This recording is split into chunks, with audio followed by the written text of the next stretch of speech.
Morning, জয় জগন্নাথ বন্ধুরা। দেখো এখন হচ্ছে 10:30 বাজে, আমার পুজো টুজো হয়ে গেছে। আজকের ভিডিওটা আমি এখান থেকে স্টার্ট করছি। সকলে কেমন আছো? আশা করি সকলে ভালো আছো, আমরাও ভালো আছি। দেখো এই যে পুজো হয়ে গেছে, একটু তোমাদের সাথে ভগবানের দর্শন করিয়ে নিই।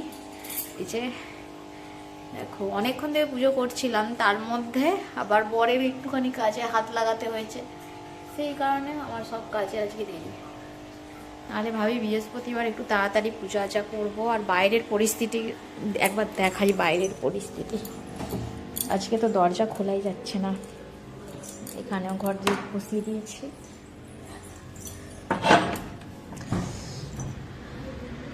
আজকে এত হাওয়া। এইখানেও দেখো পুজো হয়ে গেছে তুলসী তলায়। গাছগুলো যেমন এমন হয়ে গেছে, আর কি বলবো, গাছ ঠিক হচ্ছে না। সব গাছের ডগগুলো ছেঁটে দিয়েছি, যদি গাছগুলো ফুয়ে হয়। আর এইগুলোতে একটা কিছু একটা বসাবো বলে বরকে আনতে বলছি, আনছে আর না। কিন্তু রোদ্দুর বেরিয়েছে খুব, আর প্রচণ্ড ঠান্ডা, প্রচণ্ড। গাড়ি মাল লোড হচ্ছে। এই যে কাজের সাথে সাথে একটু অকাজও করতে হয়েছে। দাঁড়াও আগে দরজাটা বন্ধ করি। অকাজ হচ্ছে এই যে জল পাল্টেছে, এটা পরিষ্কার হয়েছে দেখতে পাচ্ছ। এই সব ধরতে হয়েছে, নাহলে একজনে করে হচ্ছে না। এদিকে পুরো জলে ভর্তি হয়ে গেছিলো, সেসব পোছাপুছি করলাম করতে করতে এই যে দেরি। আর এখানে যে বর চান করে বসে গেছে, ওকে খেতে দেবো। আর এখানে হচ্ছে আজকে সকালে টিফিন কি বানিয়েছিলাম, সকালবেলা তো আর দেখানোর সময়ই হয় না। শীতের জন্য না উঠতে একটু পাচ্ছি না, কষ্ট হয়ে যাচ্ছে খুব উঠতে। আর এখানে করেছি এই যে ছোলার ডাল, আলু দিয়ে ছোলার ডাল। আর এখানে যে সরু চাকলি, আজকে শুধু এটা চাল দিয়ে করেছি, এতে কোনো ডাল নেই, কিছু নেই, শুধু চালের করেছি। কি সুন্দর সাদা নরম হয়েছে একদম। আর বরকে খেতে দিয়ে দিই। আমি এখনও ঠাকুরের খাবার তোলা হয়নি, তুলবো। ছাদে যাবো, জামা কাপড় ছাদে কটা আছে মিলে দিয়ে আসি, দিয়ে এসে একটু শান্তিতে বসে খাবো। বর তাই বকবে, বলবে এখনো খেয়ে নাও, খেয়ে নাও, তাড়াতাড়ি খেয়ে নাও করে চিল্লাবে। চলো ওকে আগে দিয়ে দিই। নাও। আর এখানে জানলাটা দিয়ে বেশ রোদ্দুর আসে, আর একটু রোদ্দুর আসলে ভালো হতো। অন্ধকার লাগছে এই দিক থেকে, না অন্ধকার হয়ে যায়। চলো এখন বেজে গেছে দেখো কত। আমি আগে ছাদ থেকে আসি, এসে খাবো। ও এটা পরোটার জন্য বসিয়ে দিচ্ছি সিদ্ধ করতে। আর আজকে আলুর দমটা করবো এই মশলা দিয়ে, স্পেশাল মশলা একদম।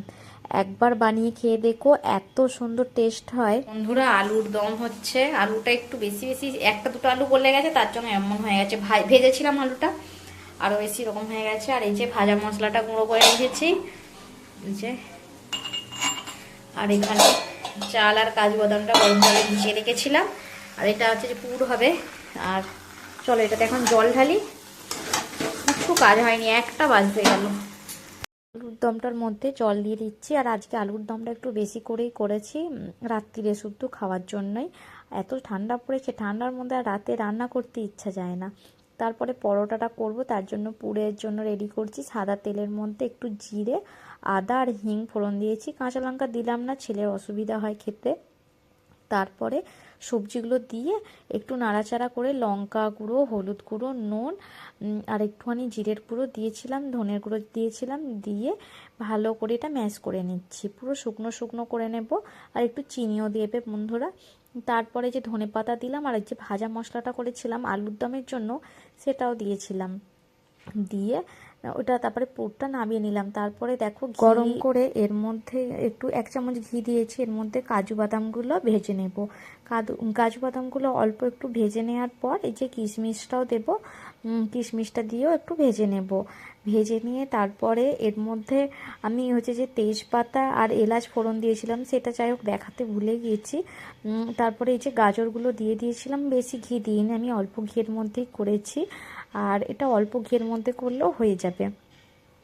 গাজরগুলো এবার ভালো করে একটু ভেজে নিচ্ছি। আর এখানে দেখো আতপ চাল আর কাজু বাদামটা ভিজিয়ে রেখেছিলাম হালকা উষ্ণ গরম জলে, সেটা বেটে নেব। আমি অল্প বলে আর মিক্সিতে বাটলাম না, শিলে বেটে নিলাম। তারপরে দেখো ওর মধ্যে দুধ দিয়েছিলাম। আর মিষ্টি জিনিসে তো নুন দিতেই হবে, না হলে তো টেস্ট আসবে না। তারপরে দুধটা ভালোভাবে ফুটে যাওয়ার পর, একটু গাজরগুলো সিদ্ধ সিদ্ধ হয়ে গেছে আর দুধটা ঘন হয়ে যাওয়ার পর ওর মধ্যে চাল আর কাজু বাদামের পেস্টটা দিয়ে দিলাম, দিয়ে একটু ভালো করে নাড়াচ্ছিলাম, কেননা চাল আর কাজু বাদাম আছে বসে যাবে, সেই কারণে গোল গোল করে ঘুরিয়েছিলাম। ঘুরিয়ে ঘুরিয়ে তারপরে চিনি দিয়ে দিলাম। চিনিটা দিতে এবার আর একটু দুধটা পাতলা করতে হবে। আর দেখো গাজরগুলো কিন্তু বেশি ঘন্ট হয়ে যায়নি, তারপরে মানে মোটামুটি একটা দেখে শুনে বুঝতেই পারা যাবে কীরকম। আর একটু ঝোল মানে পাতলা পাতলা রাখবো, কেননা চাল বাটা আছে সেই কারণে টেনে নেবে। আর কাজু আর কিশমিশটা দিয়ে দিলাম, দিয়ে একটু পাতলা পাতলা অবস্থাতেই সেটা নামিয়ে নেব, নিয়ে তারপরে গরম গরম খেয়ে নেব। আর এই যে দেখো আলুর দমটা আজকে তো নিরামিষ, বৃহস্পতিবার, আদা দিয়েই হয়েছে, কিন্তু বলছি না ও মশলাটার জন্য নয়, ওই যে মশলাটা দিলাম তার জন্য এত টেস্ট হয়েছে যে বলার নয়। আর আমি দেখো এই যে গাজরের পায়েসটা, আমার ছেলে কখনো মিষ্টি জাতীয় জিনিস খায় না, কিন্তু ও দুবার নিয়ে খেয়েছে, এত ভালো লেগেছে ওকে খেতে। তারপরে রাত্রির বেলা দেখো পরোটাগুলো করব বলে চলে এসেছিলাম, আর তোমাদের সাথে দেখানোই হয়নি যে আটার সাথে কী কী দিয়েছিলাম। আটার সাথে দিয়েছিলাম জিরে, মানে কালো জিরে, আর হচ্ছে জোয়ান, আর একটু তেল, নুন, চিনি দিয়ে আটার সাথে করেছিলাম। আটা ময়দা মিক্স করে করলেও ভালো হয়, বা ময়দার করলেও হবে, আমি শুধু আটারই বানিয়েছিলাম। তারপরে পুরগুলো একটু বেশি বেশি করে পুর দিয়েছিলাম, মোটামুটি যতটা দিলে হয়।